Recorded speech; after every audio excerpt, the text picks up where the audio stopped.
Chapter 1 of Stories of Successful Marriages. Section 1. The Manchester Marriage, Part 1. By Elizabeth Gaskell. From Household Words, Christmas 1858. Mr. and Mrs. Openshaw came from Manchester to settle in London. He had been, what is called in Lancashire, a salesman for a large manufacturing firm, who were extending their business and opening a warehouse in the city, where Mr. Openshaw was now to superintend their affairs. He rather enjoyed the change, having a kind of curiosity about London, which he had never yet been able to gratify in his brief visits to the metropolis. At the same time he had an odd, shrewd contempt for the inhabitants, whom he always pictured to himself as fine, lazy people, caring nothing but for fashion and aristocracy, and lounging away their days in Bond Street and such places, ruining good English, and ready in their turn to despise him as a provincial. The hours that the men of business kept in the city scandalized him too, accustomed as he was to the early dinners of Manchester folk, and the consequently far longer evenings. Still, he was pleased to go to London, though he would not for the world have confessed it, even to himself, and always spoke of the step to his friends as one demanded of him by the interests of his employers, and sweetened to him by a considerable increase of salary. This, indeed, was so liberal that he might have been justified in taking a much larger house than the one he did, had he not thought himself bound to set an example to Londoners of how little a Manchester man of business cared for show. Inside, however, he furnished it with an unusual degree of comfort, and in the winter-time he insisted on keeping up as large fires as the grates would allow, in every room where the temperature was in the least chilly. Moreover, his northern sense of hospitality was such that, if he were at home, he could hardly suffer a visitor to leave the house without forcing meat and drink upon him. Every servant in the house was well warmed, well fed, and kindly treated, for their master scorned all petty saving in aught that conduced to comfort, while he amused himself by following out all his accustomed habits and individual ways, in defiance of what any of his new neighbours might think. His wife was a pretty gentlewoman of suitable age and character. He was 42, she 35. He was loud and decided, she soft and yielding. They had 2 children, or rather, I should say, she had 2, for the elder, a girl of 11, was Mrs. Openshaw's child by Frank Wilson, her first husband. The younger was a little boy, Edwin, who could just prattle, and to whom his father delighted to speak in the broadest and most unintelligible Lancashire dialect, in order to keep up what he called the true Saxon accent. Mrs. Openshaw's Christian name was Alice, and her first husband had been her own cousin. She was the orphan niece of a sea captain in Liverpool, a quiet, grave little creature, of great personal attraction when she was 15 or 16, with regular features and a blooming complexion. But she was very shy, and believed herself to be very stupid and awkward, and was frequently scolded by her aunt, her own uncle's second wife. So when her cousin, Frank Wilson, came home from a long absence at sea, and first was kind and protective to her, secondly attentive, and thirdly desperately in love with her, she hardly knew how to be grateful enough to him.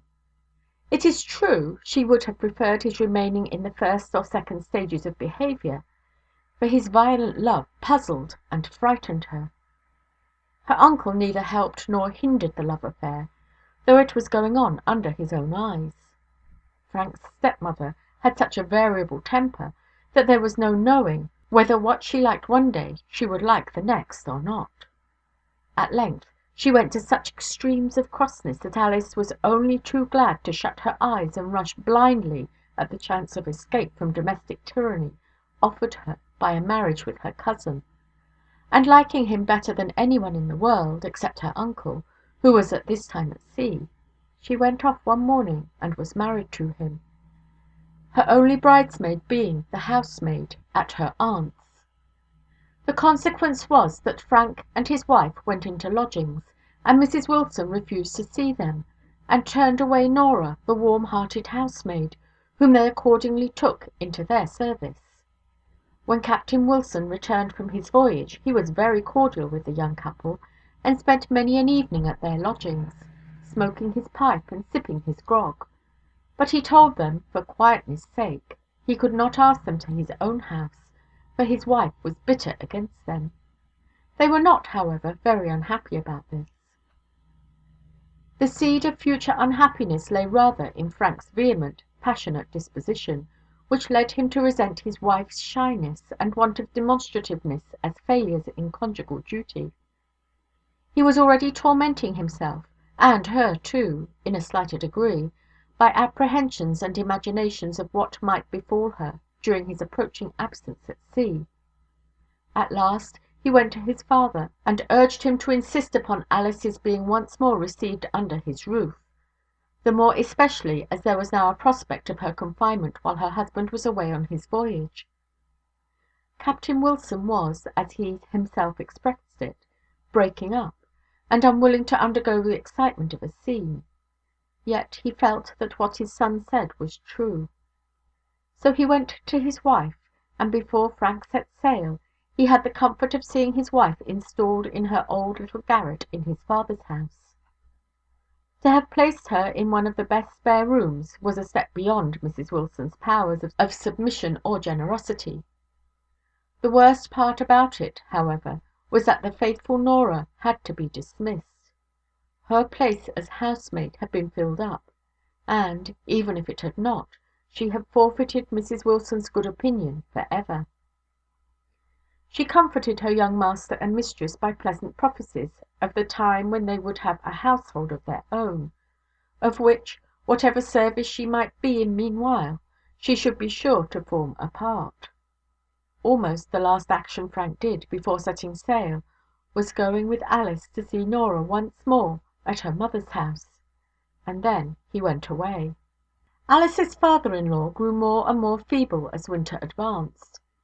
She was of great use to her stepmother in nursing and amusing him, and although there was anxiety enough in the household, there was, perhaps, more of peace than there had been for years, for Mrs. Wilson had not a bad heart, and was softened by the visible approach of death to one whom she loved, and touched by the lonely condition of the young creature expecting her first confinement in her husband's absence. To this relenting mood Nora owed the permission to come and nurse Alice when her baby was born, and to remain and attend on Captain Wilson. Before one letter had been received from Frank, who had sailed for the East Indies and China, his father died. Alice was always glad to remember that he had held her baby in his arms, and kissed and blessed it before his death. After that, and the consequent examination into the state of his affairs, it was found that he had left far less property than people had been led, by his style of living, to expect, and what money there was settled all upon his wife, and at her disposal after her death. This did not signify much to Alice, as Frank was now first mate of his ship, and, in another voyage or two, would be captain. Meanwhile he had left her rather more than £200, all his savings, in the bank. It became time for Alice to hear from her husband. One letter from the Cape she had already received. The next was to announce his arrival in India.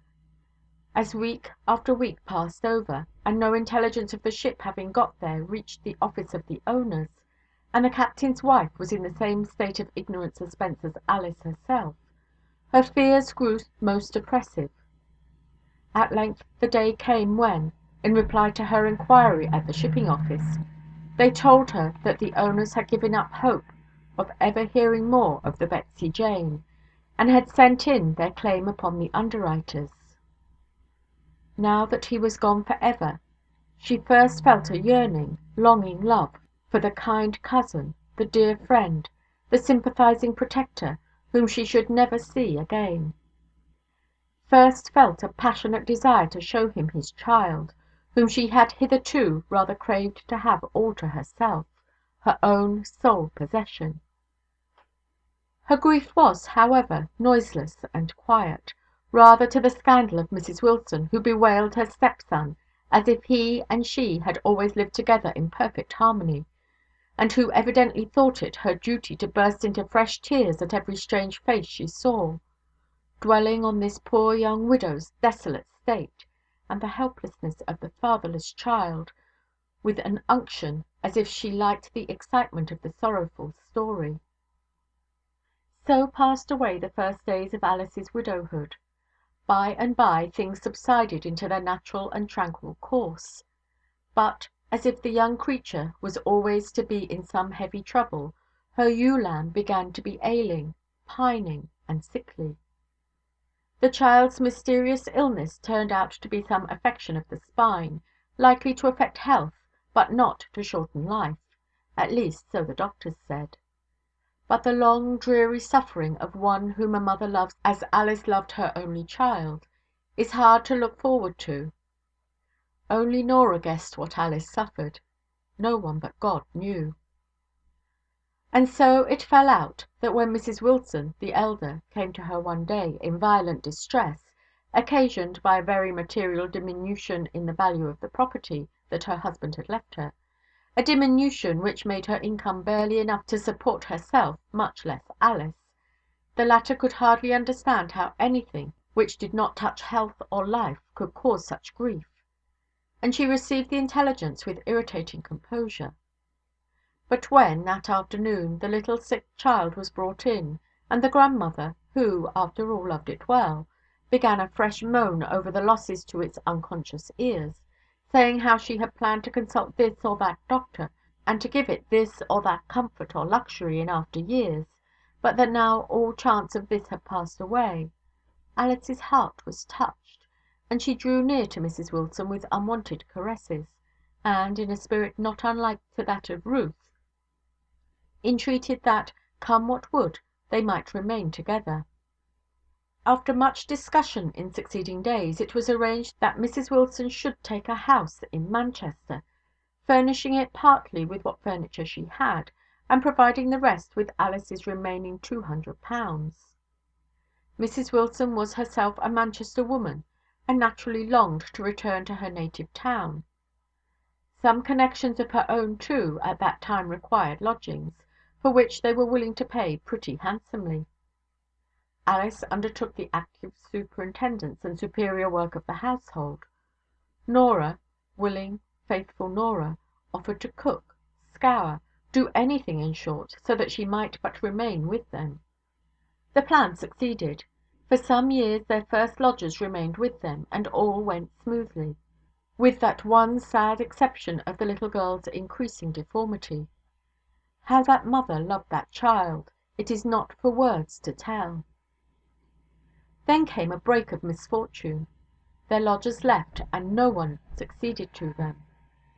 After some months, it became necessary to remove to a smaller house, and Alice's tender conscience was torn by the idea that she ought not to be a burden to her mother-in-law, but to go out and seek her own maintenance, and leave her child. The thought came like the sweeping boom of a funeral bell over her heart. By and by Mr Openshaw came to lodge with them. He had started in life as the errand-boy and sweeper out of a warehouse, had struggled up through all the grades of employment in it, fighting his way through the hard, striving Manchester life with strong, pushing energy of character. Every spare moment of time had been sternly given up to self-teaching. He was a capital accountant, a good French and German scholar, a keen, far-seeing tradesman, understanding markets and the bearing of events, both near and distant, on trade, and yet with such vivid attention to present details, that I do not think he ever saw a group of flowers in the fields without thinking whether their colour would, or would not, form harmonious contrasts in the coming spring muslins and prints. He went to debating societies, and threw himself with all his heart and soul into politics, esteeming, it must be owned, every man a fool or a knave who differed from him, and overthrowing his opponents rather by the loud strength of his language than the calm strength of his logic. There was something of the Yankee in all this. Indeed, his theory ran parallel to the famous Yankee motto, "England flogs creation, and Manchester flogs England." Such a man, as may be fancied, had had no time for falling in love, or any such nonsense.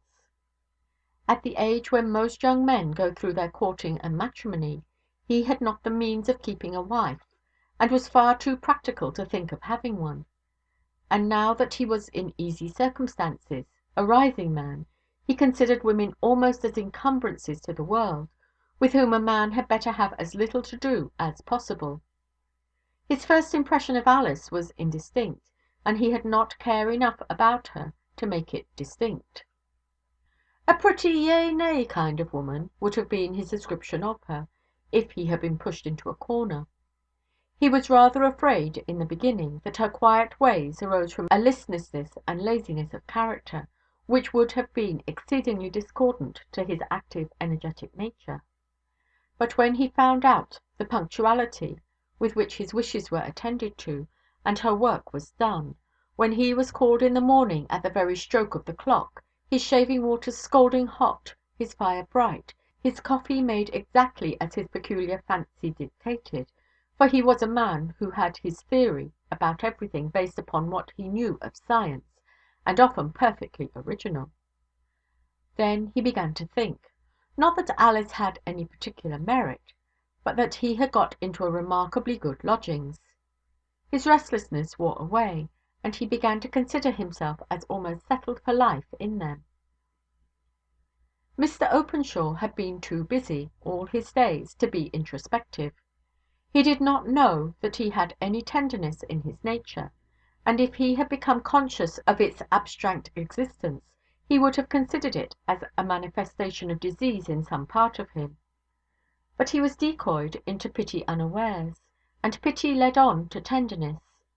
That little helpless child, always carried about by one of the three busy women of the house, or else patiently threading coloured beads in the chair from which, by no effort of its own, could it never move; the great grave blue eyes, full of serious, not uncheerful expression, giving to the small delicate face a look beyond its years; the soft plaintive voice dropping out but few words, so unlike the continual prattle of a child, caught Mr Openshaw's attention in spite of himself.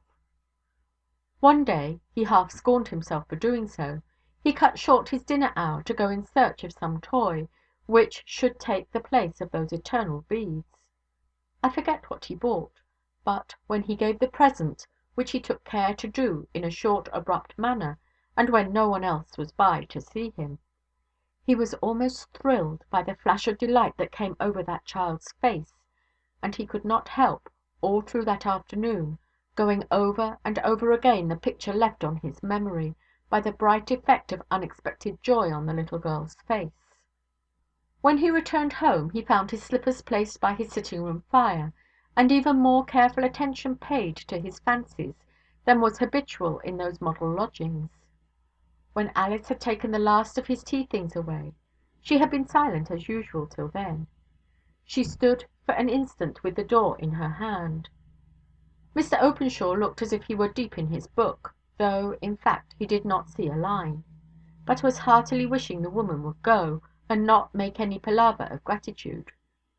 But she only said, "I am very much obliged to you, sir. Thank you very much," and was gone, even before he could send her away with a "There, my good woman, that's enough." For some time longer he took no apparent notice of the child. He even hardened his heart into disregarding her sudden flush of colour and little timid smile of recognition when he saw her by chance. But, after all, this could not last for ever, and, having a second time given way to tenderness, there was no relapse. The insidious enemy, having thus entered his heart, in the guise of compassion to the child, soon assumed the more dangerous form of interest in the mother. He was aware of this change of feeling, despised himself for it, struggled with it, nay, internally yielded to it and cherished it, long before he suffered the slightest expression of it, by word, action, or look to escape him. He watched Alice's docile, obedient ways to her stepmother, the love which she had inspired in the rough Norah, roughened by the wear and tear of sorrow and years. But, above all, he saw the wild, deep, passionate affection existing between her and her child. They spoke little to anyone else, or when anyone else was by. But, when alone together, they talked, and murmured, and cooed, and chattered so continually that Mr Openshaw first wondered what they could find to say to each other, and next became irritated because they were always so grave and silent with him. All this time he was perpetually devising small new pleasures for the child. His thoughts ran, in a pertinacious way, upon the desolate life before her, and often he came back from his day's work loaded with the very thing Alice had been longing for, but had not been able to procure. One time it was a little chair for drawing the little sufferer along the streets, and many an evening that following summer Mr Openshaw drew her along himself, regardless of the remarks of his acquaintances. One day in autumn he put down his newspaper, as Alice came in with the breakfast, and said, in as indifferent a voice as he could assume, "Mrs Frank, is there any reason why we two should not put up our horses together?" Alice stood still in perplexed wonder. What did he mean?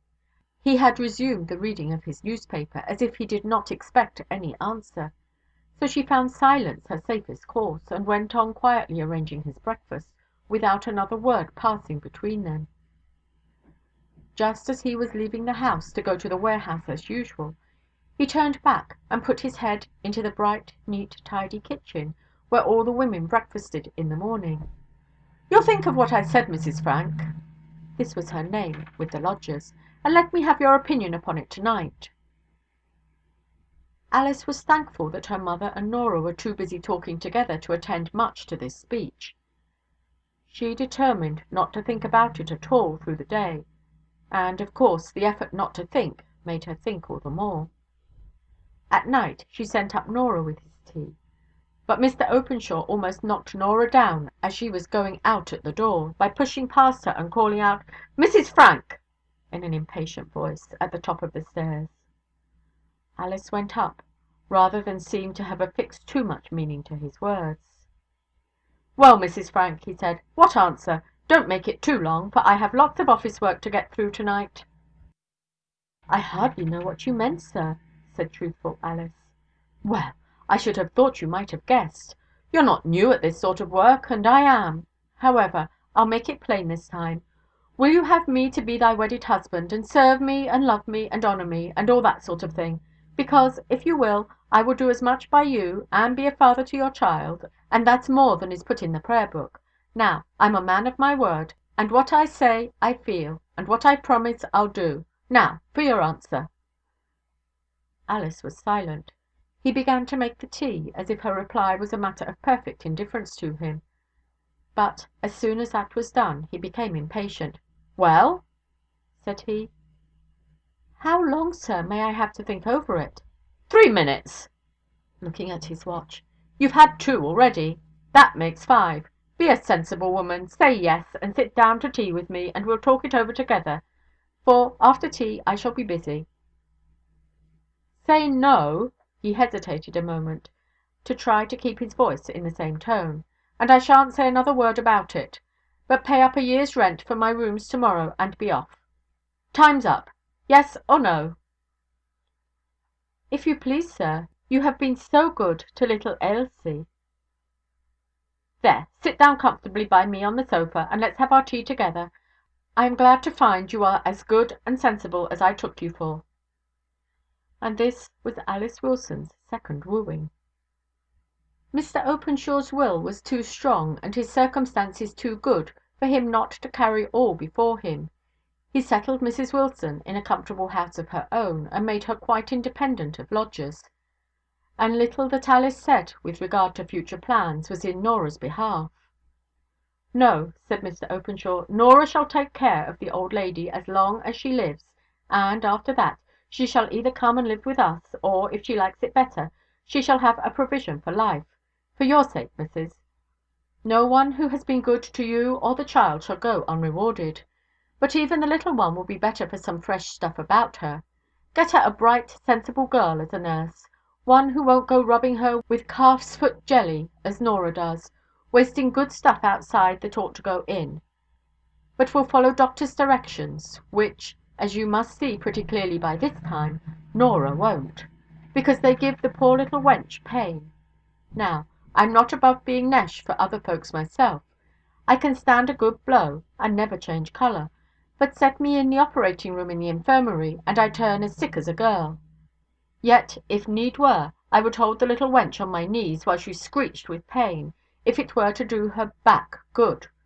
Nay, nay, wench, keep your white looks for the time when it comes. I don't say it ever will. But this I know, Norah will spare the child and cheat the doctor, if she can.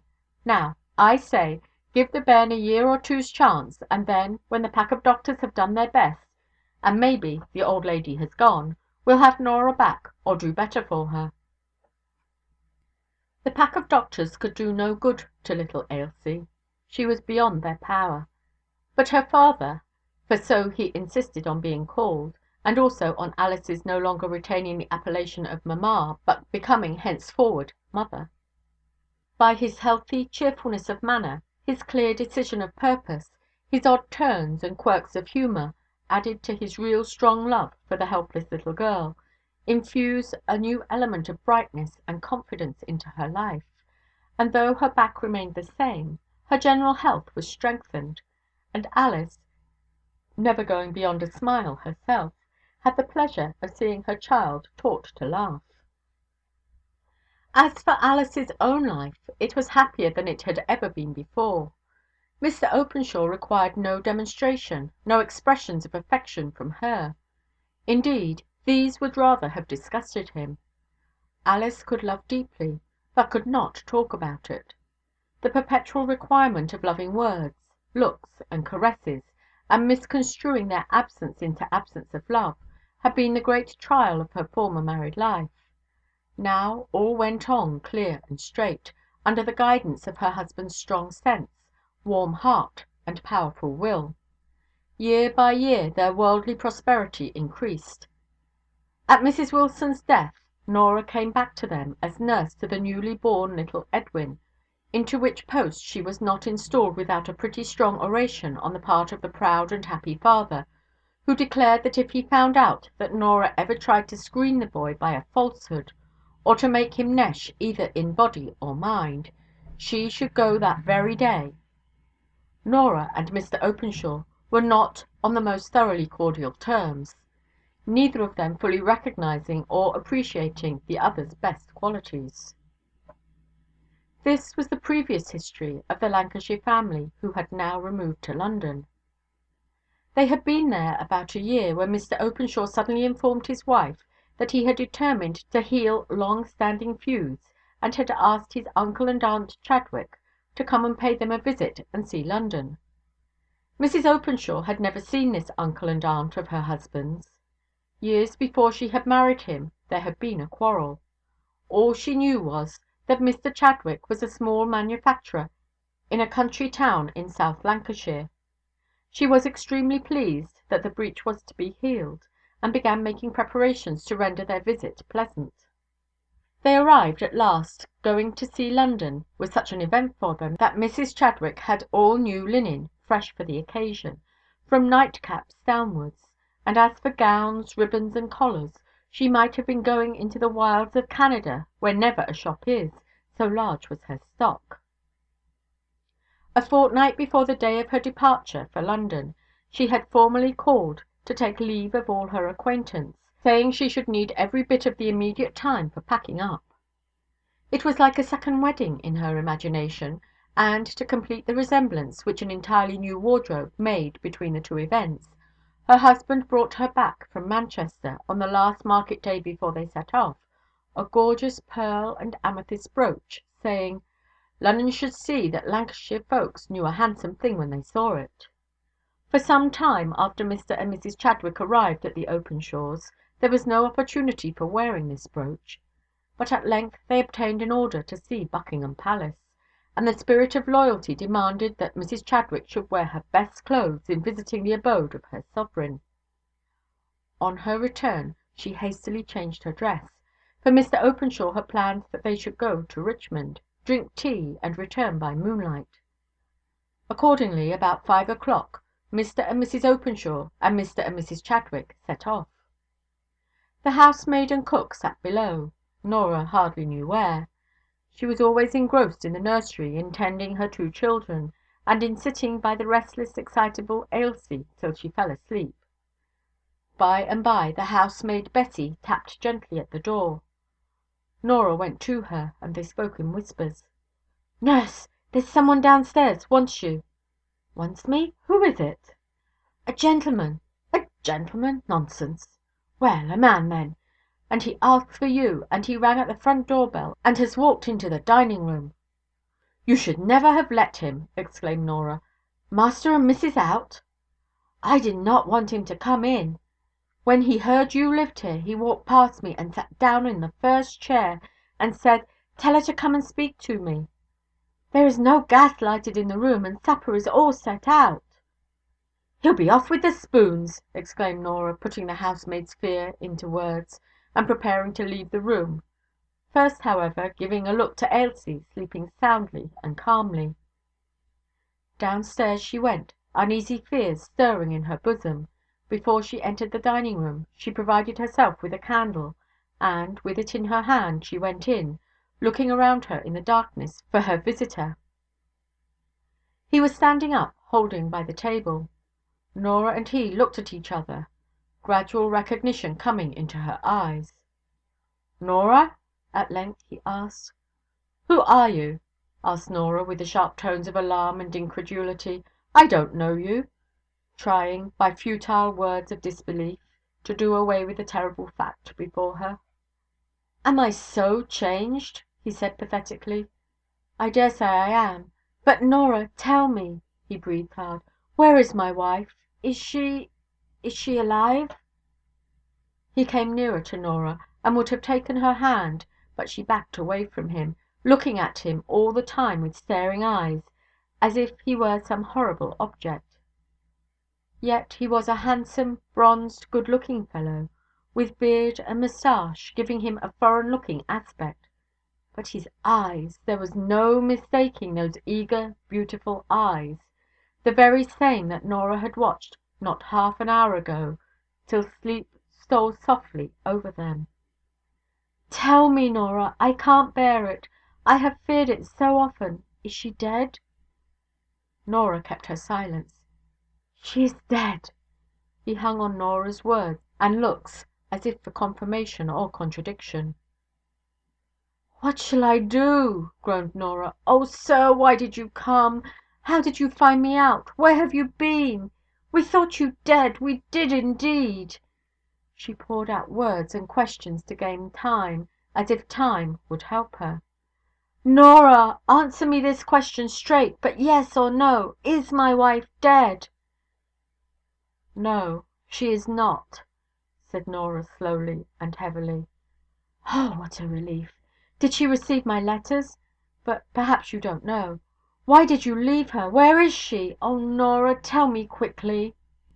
"Mr Frank," said Norah at last, almost driven at bay by her terror lest her mistress should return at any moment and find him there, unable to consider what was best to be done or said, rushing at something decisive, because she could not endure her present state. "Mr Frank, we never heard a line from you, and the ship-owners said you had gone down, you and every one else. We thought you were dead, if ever man was, and poor Miss Alice and her little sick, helpless child. Oh, sir, you must guess it," cried the poor creature at last, bursting out into a passionate fit of crying, "for indeed I cannot tell it. But it was no one's fault. God help us all this night." Norah had sat down. She trembled too much to stand. He took her hands in his. He squeezed them hard, as if, by physical pressure, the truth could be wrung out. "Norah!" This time his tone was calm, stagnant as despair. "She has married again." Norah shook her head sadly. The grasp slowly relaxed. The man had fainted. There was brandy in the room. Norah forced some drops into Mr Frank's mouth, chafed his hands, and, when mere animal life returned, before the mind poured in its flood of memories and thoughts, she lifted him up and rested his head against her knees. Then she put a few crumbs of bread taken from the supper-table, soaked in brandy, into his mouth. Suddenly he sprang to his feet. "Where is she? Tell me this instant!" He looked so wild, so mad, so desperate, that Norah felt herself to be in bodily danger. But her time of dread had gone by. She had been afraid to tell him the truth, and then she had been a coward. Now her wits were sharpened by the sense of his desperate state. He must leave the house. She would pity him afterwards, but now she must rather command and upbraid, for he must leave the house before her mistress came home. That one necessity stood clear before her. "She is not here. That is enough for you to know. Nor can I say exactly where she is," which was true to the letter, if not to the spirit. "Go away, and tell me where to find you to–morrow, and I will tell you all. My master and mistress may come back at any minute, and then what would become of me with a strange man in the house?" Such an argument was too petty to touch his excited mind. "I don't care for your master and mistress. If your master is a man, he must feel for me. Poor shipwrecked sailor that I am, kept for years a prisoner amongst savages, always, always, always thinking of my wife and my home, dreaming of her by night, talking to her though she could not hear, by day.